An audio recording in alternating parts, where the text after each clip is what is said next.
kaip kepenys šaukėsi pagalbos? Jei nepavyksta atsikratyti gelbėjimosi rato nuo asmens, jūsų kepenims reikalinga pagalba. Gali būti, kad šis gyvybiškai svarbus organas yra užterštas. Senovės baltų išminčiai žinojo, kad apkrautos kepenys nesugeba tinkamai apdoroti riebalų, todėl jūsų pastangos atsikratyti jų gali neduoti rezultatų. Kai kepenys yra perkrautos, jos nebegali efektyviai valyti organizmo, jos tiesiog sustoja kaip užsikimšęs filtras. Kūnas pradeda kaupti toksinus ir riebalus, o medžiagų apykaita sulėtėja. Ar dabar suprantate, kodėl dažnai jaučiate kūno sunkumą, pilvo pūtimą ir net darosi sunku atsikelti ryte? Tai pirmieji signalai, kad jūsų organizmui kuo greičiau reikia natūralaus detokso, kad medžiagų apykaita vėl būtų tokia, kaip anksčiau. Griežčiausios dietos ir alintys pratimai nepadės, kol neišspręsite tikrosios problemos. Tačiau, štai kas įdomu, mūsų protėviai turėjo paprastą rytinį ritualą, kuris padeda kepenims atsistatyti ir sureguliuoti normalią medžiagų apykaitą. Bet ta medžiagų apykaita ne tik trukdo pasiekti norimus rezultatus veidrodyje, bet ir sukelia nuolatinį nuovargį. Šie simptomai gali signalizuoti apie rimtesnius medžiagų apykaitos sutrikimus, kurie ilgainiui paveikia ne tik jūsų išvaizdą, bet ir bendrą savijautą bei gyvenimo kokybę. Mokslininkų dėmesį patraukė ypatingas augalas. Žmonės, kurie bandė, pasakojo, kad po kelių savaičių pilvo gelbėjimosi ratas pradėjo trauktis, energijos atsirado daugiau, o netikėti alkio šuoliai sumažėja. Ir kas man patinka labiausiai, šis augalas veikia dvigubą galę. Ne tik įjungia medžiagų apykaitą aukštą pavarą, bet ir suteikia daugiau energijos kasdienai. Daug kas galvoja, reikia dar griežčiau save suvaržyti. Bet čia didžiausia klaida. Kai organizmas gauna per mažai energijos, jis įjungia taupymo režimą. Medžiagų apykaita sulėtėja, o kūnas pradeda kaupti viską, ką tik gauna, lyg pasiruoštų bado metui. Ir taip užsisuka užburtas ratas. Mažiau valgai, kūnas dega mažiau, jauti nuovargį, alkis išauga, viskas grįžta atgal. O tada kaltini save. Nors kaltas ne tu, o išsibalansavusi medžiagų apykaita. Dauguma žmonių šitą ciklą išgyvena kasdien. Ryte energijos nėra. Pietų metu akys merkiasi. O vakare tarsi kas įjungtų norą suvalgyti viską, kas saldu ar sūru. Tai ne valios trūkumas, tai gliukozės svyravimai. Kai cukraus lygis kraujyje šauna aukštyn, kūnas išleidžia insulino bangą, kad jį sumažintų. Bet kai jis krenta per greitai, smegenys gauna signalą – duok energijos, dabar! Ir tu nueini prie šaldytuvo. Ne dėl alkio, o dėl išsiderinusio ciklo.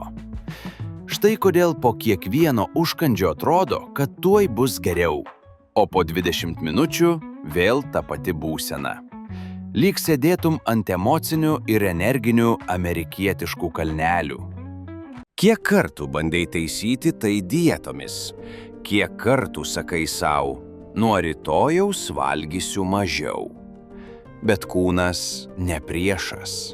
Jis tiesiog bando tave apsaugoti. Kai ilgai laikai kalorijų deficitą, kūnas mano, kad atėjo krizė. Jis išjungia energijos gamybos procesus, sumažina skydliaukės aktyvumą, sulaiko vandenį, o riebalai kaip užrakinti. Ir kai tik šiek tiek daugiau suvalgai, viskas sugrįžta su kaupu. Tad ne deficitas yra sprendimas, o metabolinio jungiklio atstatymas. Mokslininkai šį jungiklį vadina AMPK. Tai fermentas, kuris nurodo ląstelėms, kada deginti energiją, o kada ją kaupti. Kai AMPK aktyvus, kūnas degina. Kai jis miega, viskas lėtėja. Ir štai čia į žaidimą įžengia vienas senovinis augalas – berberinas. Gamtos augalas, kurį kai kuriose kultūrose laikė auksinė šaknimi, O rytuose jis slėpė nuo paprastų žmonių, nes pastebėjo, kad jis daro tai, ko negali jokia dieta. Sureguliuoja cukraus lygį ir pažadina medžiagų apykaitą. Tačiau yra vienas bet.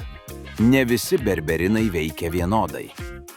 Dauguma papildų naudoja šaknies miltelius, kurie praeina per virškinimo traktą beveik nepasisavinami. Efektyvi forma – berberin HCl. Tai išgryninta forma, kuri, tyrimų duomenimis, pasisavinama kelis kartus geriau ir tiesiogiai veikia AMPK aktyvaciją. Todėl mes sukūrėme formulę, kuri jungia berberinę HCl su chromu, silimarinu. Visa tai padeda stabilizuoti gliukozės lygį, pagerinti jautrumą insulinui ir išlyginti tuos energijos šuolius. Šita formulė vadinasi gliukozės harmonija. Ji padeda kūnui išlipti iš to taupimo režimo ir vėl deginti energiją taip, kaip gamta numatė. Nereikia badauti, nereikia skaičiuoti kiekvienos kalorijos, tiesiog leidi kūnui dirbti, o ne kovoti su juo. Jei kiekvieną dieną jaučiate, kad energijos mažiau, svoris stovi vietoje, o vakare vis tiek traukia prie saldumynų, greičiausiai problema ne jūs, o jūsų gliukozės svyravimai. 2 kartus per dieną, po 1 kapsulę gliukozės harmonijos ir jūsų kūnas pats pradės vėl deginti energiją, o ne ją kaupti. Tai ne dar viena dieta, tai jūsų medžiagų apykaitos perkrovimas, būdas, kurį duoda gamta.